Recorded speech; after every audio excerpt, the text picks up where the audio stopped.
আরে বন্ধুরা দেখো, মাছটা দেখে অবাক হলে? হ্যাঁ, অবাক তো হবে, কারণ আমি নিজেই অবাক হয়ে গেছিলাম। হঠাৎ করে এত বড় একটা মাছ পেয়ে যাবো আমি বুঝতে পারিনি। তো চলো, কিভাবে ধরলাম, কোথায় থেকে ধরলাম, সব কিছু তোমাদের সাথে শেয়ার করব। প্রথমে আমি আমার বড়ির ছিপটিকে রেডি করছিলাম, কারণ আমার ইচ্ছে ছিল আমার ফিশিং চ্যানেলের জন্য কয়েকটি ভিডিও বানাবো। তো যে চিন্তা সেই কাজ থেকে আমি ছোট্ট করে একটা টোপ ফেললাম। আর ফেলার সাথে সাথে দেরি না করে উঠে গেল আমাদের সেই বড় পুকুরের মাগুর মাছটি। আমি চিন্তা করতে পারি নাই হঠাৎ করে আমি এই মাছটা পেয়ে যাব। হঠাৎ করে সে আমার বড়শি টান দেওয়া শুরু করলো।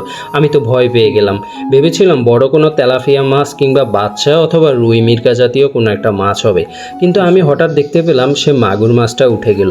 আমি অনেক ভয়ে ভয়ে তাকে তোলার চেষ্টা করতেছি, কারণ তোমরা বন্ধুরা অনেকেই হয়তো জানো মাগুর মাছের অনেক বেশি শক্তি হয় এবং তারা এই শক্তি দিয়ে যে কোনো সুতা জাল সব ছিঁড়ে ফেলে চলে যায়।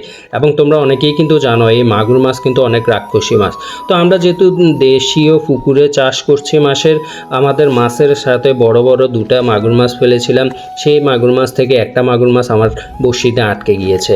তোমরা জানো আমরা এই পুকুরে কিন্তু আমাদের ন্যাচারাল যে খাবারগুলো খাই সেগুলোর কিছু বিশিষ্ট পালায়, যেগুলো খেয়ে মাছগুলো বড় হয়। তাই এই মাগুর মাছগুলো কিন্তু খেতে পারা যায় অনেক স্বাচ্ছন্দ্যে এবং অনেক মজা হয় যদি ভালো করে তুমি রান্না করতে পারো।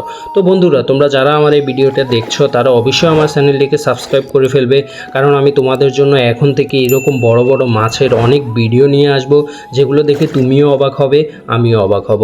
একই সাথে তুমি তোমার বন্ধুকে অবাক করার জন্য এই ভিডিওগুলো কিন্তু শেয়ার করে দিতে পারো।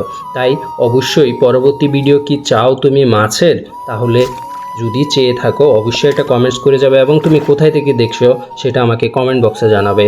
ধন্যবাদ, সবাই ভালো থেকো,